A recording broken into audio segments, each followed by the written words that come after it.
ఇక్కడ నిప్పు కౌన్సిల్ అంటే నాకు తెలిసి నిప్పు కౌన్సిల్. ఎందుకంటే ఇంతమంది బిషపులు ఈరోజు ఇక్కడికి రావడం, అందులో భాగంగా మన థామస్ గారు అయితేనేమి, సువార్తరాజు గారు అయితేనేమి, గొప్ప దైవజనులు ఈరోజు ఈ రత్నకుమార్ గారు అయితేనేమి, ఎందుకంటే రత్నకుమార్ గారు నాకు బాగా తెలుసు, థామస్ సార్ గారు అయితేనేమి, అంతర్జాతీయ సువార్థికులు వీళ్ళంతా.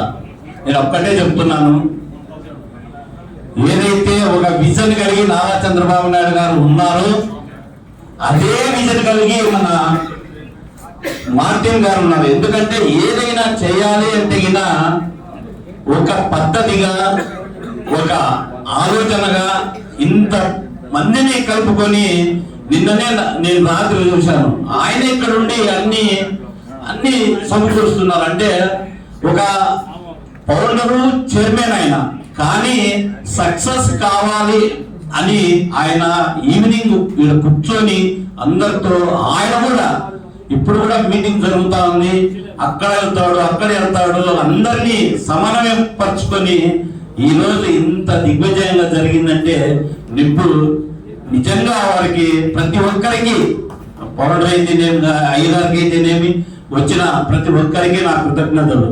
నేను రెండు మాటలు చెప్తాను.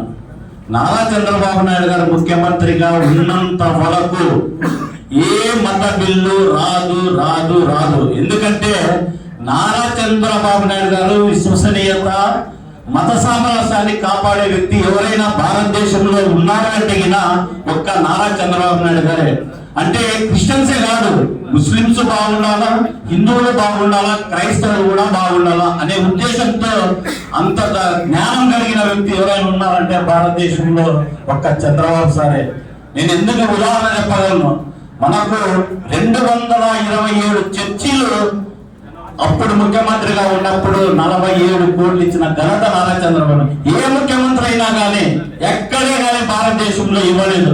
కానీ మనల్ని ప్రేమించి, మన పాస్టర్స్ ప్రేమించి, మన క్రైస్తవులను ప్రేమించి 227 మందికి చర్చిలకి 47 కోట్లు ఇచ్చిన ఘనత నారా చంద్రబాబు నాయుడు గారిది. అదే కాదు, మన పిల్లలు కూడా బాగుండాలి, విదేశ విద్య చదవాలి, అందరూ పెద్దోళ్ళు కాదు, మన క్రైస్తవ బిడ్డలు కూడా పోవాలి, విదేశ విద్య చదవాలి అని ఏ భారతదేశంలో పంపని 60 మందిని మన చంద్రబాబు నాయుడు గారు మన పిల్లల్ని విదేశ విద్యకు ఒక్కొక్కరికి 20 లక్షల రూపాయలు ఇచ్చి ప్రోత్సహించిన ఎవరైనా ఉన్నారంటే ఒక చంద్రబాబు నాయుడు గారే. ఇలా చెప్పుకుంటూ పోతే చాలా ఉన్నాయి. ఏదే కానీ ఏ భయం లేదు మనకు. పైన బీజేపీ ఉన్నా కూడా ఉండేది నారా చంద్రబాబు నాయుడు. మత సామరస్యాన్ని కాపాడే వ్యక్తి ఎవరైనా ఉన్నారంటే నారా చంద్రబాబు నాయుడు. మీరు ఏమి దిగులు పడద్దండి, చంద్రబాబు నాయుడు మనకు కావాలి. మనం ఆయన కోసం మనం ప్రార్థన చేద్దాం. లోకేష్ గారు కూడా మన పట్ల చాలా ఆయన కృతజ్ఞతలు ఉన్నారు కాబట్టి ఆయన కోసం, ఆయన చంద్రబాబు కోసం మీరు ప్రార్థన చేయాలని ప్రతి ఒక్క బిషప్ గారికి హానరేం కూడా రేపు నెలలో 7 నెలలు కూడా పడుతుంది. ఎందుకంటే ఆల్రెడీ ఫైనాన్స్ లో ఉంది కాబట్టి ఎప్పుడైనా పడవచ్చు. కేవలం 60 నెలలు ఇచ్చిన నారా చంద్రబాబు నాయుడు.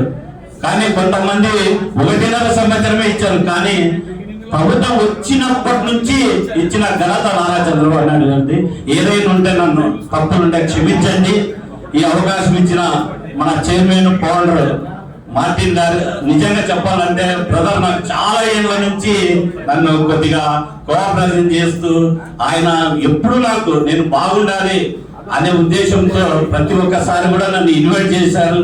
ఆయనకు కూడా కృతజ్ఞతలు. ఏదైనా కూడా మీకు ఏ సమస్య వచ్చినా నా దగ్గర తీసుకోండి. లోకేష్ గారు చిన్న ఉదాహరణ చెప్తా, మన వేలాంగిని అక్కడ ఏదో ఇష్యూ అయితే వెంటనే మేము లోకేష్ సార్ చెప్తాను, వెంటనే ఐజీ గారితో మాట్లాడి మన బస్సును మన తమిళనాడు బార్డర్, ఆంధ్ర బార్డర్ వరకు వాళ్ళు డిఎస్పీ గారు వచ్చి మన బార్డర్ దాటించిన వైనం. అంటే లోకేష్ గారు ఏదైనా కూడా మన పట్ల బాగా ఉన్నారు కాబట్టి ఆయన కోసం ప్రార్థన చేయండి.